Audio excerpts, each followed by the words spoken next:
नमस्कार, मैं महेश चंद्र आज लेकर आया हूँ कृदंत प्रत्यय प्रकरण के अंतर्गत कारक शब्द में कौन सा प्रत्यय है, किस सूत्र से है। आइए आज हम देखेंगे कारक शब्द में प्रत्यय सूत्र कृदंत प्रकरण के अंतर्गत। यह जो कृदंत प्रकरण है वह संस्कृत विषय में बीए पंचम सेमेस्टर के छात्र छात्राओं के लिए है। आइए देखते हैं कारक। कारक में जो धन ऋण है, क्री इसमें धातु है, ऋण इसमें प्रत्यय है। कारक शब्द में क्री धातु है, ऋण प्रत्यय है। अब देखना है क्री कारक में क्री तो धातु है, ऋण प्रत्यय क्यों है। इसके लिए एक सूत्र है, उसका नाम है ऋण त्रिचौ। इस सूत्र के कारण कारक शब्द में ऋण प्रत्यय है, ऋण त्रिचौ। ऋण त्रिचौ सूत्र से कारक में ऋण प्रत्यय है।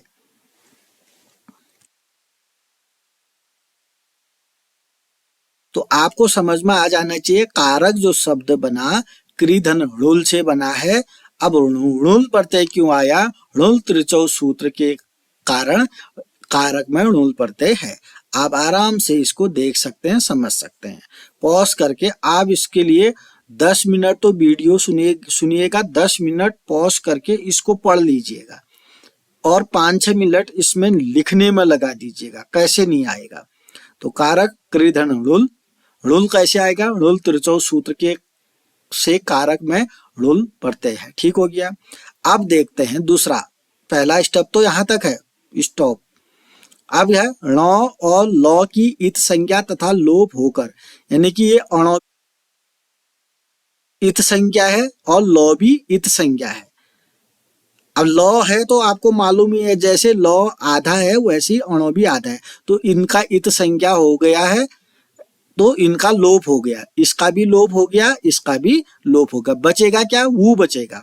कह भी रहा है ण और ल की इत संज्ञा तथा लोप होकर क्या बना, क्री धन वो बना। देख लीजिएगा, आप सीधे इसको समझिएगा। इसको समझने के लिए इसके बारे में मैंने यहाँ तक जो लिखा वो समझिएगा।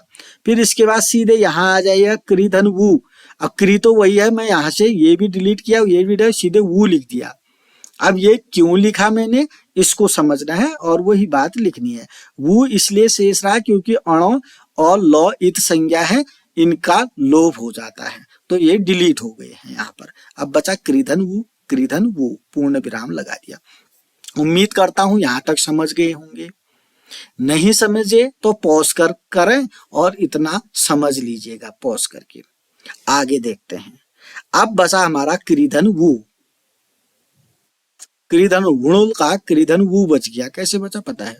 अब वो का योर नाको सूत्र से अकह आदेश होकर, यानी कि अब योर नाको सूत्र से वो का ये वो हट जाएगा, वो की जगह अक आ जाएगा। ये क्रीधन अक आ गया।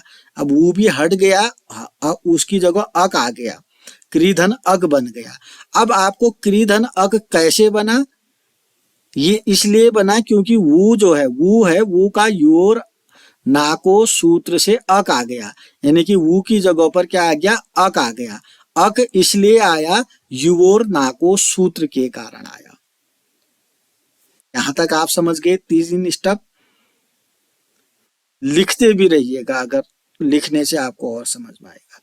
क्रीधन अक हो गया। अब क्या है, अक बनाना है हमको। अक तक तो हमारा ठीक हो गया, अक आप कुछ नहीं करना है अक। अब इसका हिसाब करना है क्री का।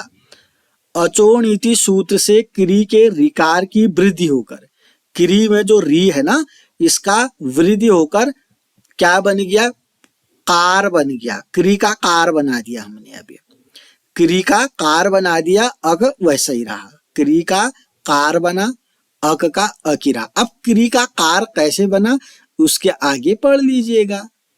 अचोण इति सूत्र से क्री के रिकार का, री है रिकार, रिकार मतलब री का, री की वृद्धि हो गई, तो वृद्धि होगी, क्री का कार बन गया, अर बना तो क्री का कार बन गया, कार, वृद्धि में कार हो गया सीधी से, क्री का क्या बन गया, कार। क्री का कार क्यों बना, आप इधर से पढ़ लें। अचोणिति सूत्र से क्री के रिकार की वृद्धि होकर क्री का कार बन गया अक। इतना समझ में आ गया होगा। चलिए अब कार धन अक को अगर आप जोड़ेंगे, इसको जोड़िएगा, आपको जोड़, इतना तो जोड़ लेंगे आप, कार धन अक बराबर कारक बन गया। ना समझ में आ गया। अब कारक बन तो गया, अब हमको कारकः बनाना है, विसर्ग भी बनाना है। आपको मालूम है ये कारक, इस कारक को, ये कारक कैसे बनाते हैं इतना तो मालूम है जिसने मेरी क्लास पढ़ी है, फिर भी देखते हैं कैसे हुआ। प्रथमा विभक्ति एक वचन में सुविभक्ति, प्रथमा विभक्ति एक वचन में सुविभक्ति होती है, तो हम कारक में सु लगा देंगे, सु का विसर्ग होकर, और जब हम कारक में सु लगाएंगे प्रत्यय, सु का विसर्ग बन जाता है, सु का विसर्ग होकर, देखो कारक, कारक यह है धन सु, सु को हटाएंगे, आप लिख भी सकते हैं, मैंने सीधे लिख दिया, कारक धन विसर्ग बराबर कारक हो। कारक धन सु तो लिखना होगा पहले, फिर लिखना होगा कारक धन सु बराबर कारक हो। ये रहा कारक, ऋणुल त्रिचौ। अब ऋणुल त्रिचौ जो सूत्र है, ऋणुल भी बता दिया आपको, त्रिच भी बताया। ऋणुल का उदाहरण है कारक, त्रिच का उदाहरण है कर्ता। ऐसे ही तव्य तव्यत अनियर में बताया गया है, भी ऐसे ही सॉल्व करेंगे। पहले इसको सुनिएगा, पॉज करिए, फिर देखिएगा और लिख लीजिएगा। आपकी सुविधा, इनको भी लिख लीजिए और नई विधि से 1 2 3 4 5 6 6 लाइनों में लिख लीजिएगा, और ये कैसे बने इसके लिए मैंने यहाँ पर लिखा है, उसको समझ जाइएगा।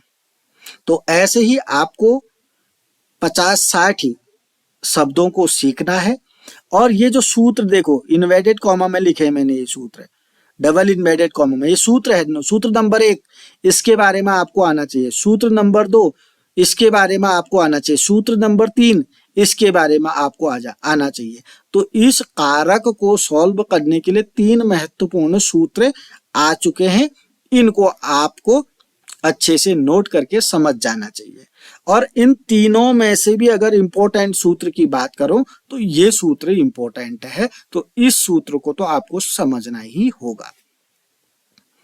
चैनल को लाइक करेंगे, कमेंट करेंगे, अगर आपने अभी तक सब्सक्राइब नहीं किया तो सब्सक्राइब करेंगे और अपने दोस्तों के साथ शेयर करेंगे। नमस्कार, धन्यवाद।